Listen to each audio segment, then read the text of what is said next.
Chardonnay on the way home. So you don't mind spending this? Do you have any time restrictions? I have none. Okay. That's why I got up at 3 o'clock this morning.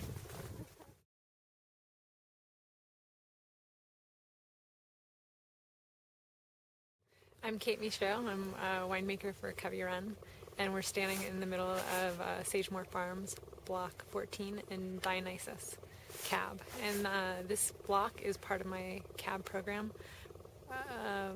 among the top tier of the cab that I bring in. And as you can see, it looks pretty beautiful. It's a ballerina sprawl. We're getting 40 tons, and we're walking through right now to see if we can pick it yet. So 40 tons, what would be the equivalent in case production, which folks can get a better handle on? I don't have a calculator. 68... Or barrels? Okay, so you get 185 gallons per ton. Oh, okay. And a fermenter is, so probably around, I want to say about close to 7,000 gallons total for 40 tons. Wow. So what's 7,000 gallons divided by 60? I want to say... So I think it's maybe around 3,500 cases. There's 2.37753 gallons to a case. So if I have 7,000 gallons, roughly divide by 2, add a little. That's like 3,500 cases, something close to that. So this would be the equivalent of, beyond what a boutique winery would consider for an entire case production for the whole winery, is what you're getting right off of here. I think so, yeah. And if a boutique winery could get 40 tons from here to make their 3,000 cases, they'd be stoked. It's good stuff. So how long have you been working with the site, and how long has the contract been with Covey? I've been working with this site since 2007, and our 2007 cab is just hitting the market right now. So it's my first handling of these grapes is what our consumers are getting right now, which I'm really excited about. I think Covey's had contracts that go back to, I'd dare to say, the late 80s here. This is one of the oldest vineyards in Washington State, I think. I think it was planted some of it was planted in the 70s, I believe. This block wasn't. I think this was probably 90s sometime. But Sagemore Farms in general has been a great provider of grapes to the Washington wine industry through its infancy to now. I mean, the really great thing about this place is how many Washington wineries from all different scales are getting food from here.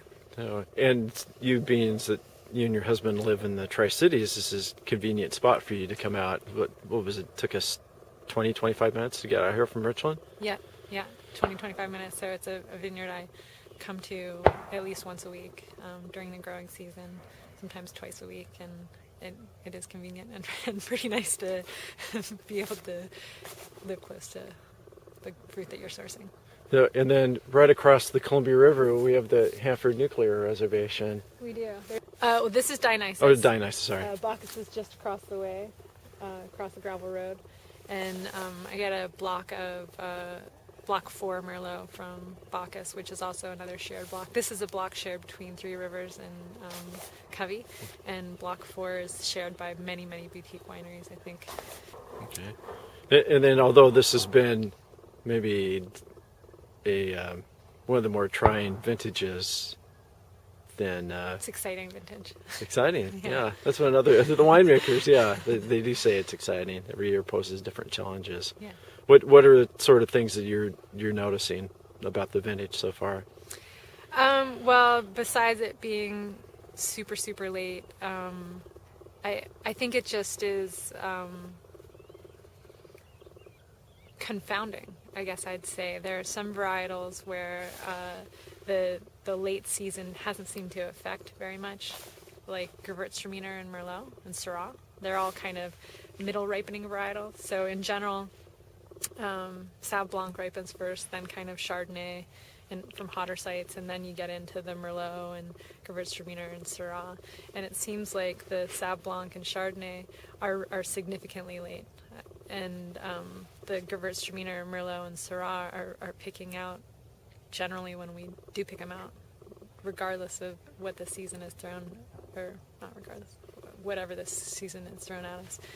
And the Cab and the Riesling are going to be really late. So this time last year, which was an early season in 2009, I had, by today's date, which is October 12th, I had only this block that we're standing in left to pick, and about 300 tons of Riesling, which was really great because, as all of, maybe some of you remember, last year there was a big frost on October 11th and 12th, and a lot of blocks got torched, and canopy just, fell apart. And so it just shows you that this year we're not. It's not even the same ball game at all. I mean, we're no Cabs in the door, no Riesling has come in my door. Nothing's ready to pick. There's super high acids, but really great flavors. So we thought we were going to see these lower bricks because of how late the season was. And in fact, right now, because we had kind of a warm 2-week spell that got interrupted by rain for the last we got rain on Friday, Saturday, Sunday last week.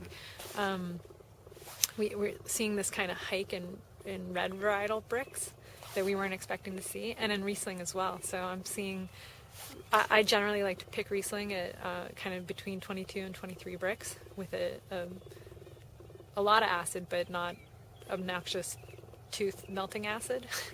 And I'm seeing actually higher bricks than I'd expect, but still really high acids. So I'm expecting the high acids because we've had a cool year, but wasn't really prepared for how high the bricks we're going to be in. And the same thing is becoming true of the reds. We're seeing Merlot and Cab with 25, 26 bricks, which seems a little strange in a cool year, but also with really high acids, kind of akin to what I would expect out of California numbers, getting 3.5 pHs and TAs of 6.2.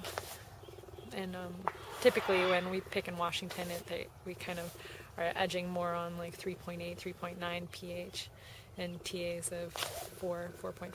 So we're getting nice acid this year, but just in the last week or two, kind of unexpected hike in bricks. So what we thought was going to be a low alcohol year is becoming like a typical year.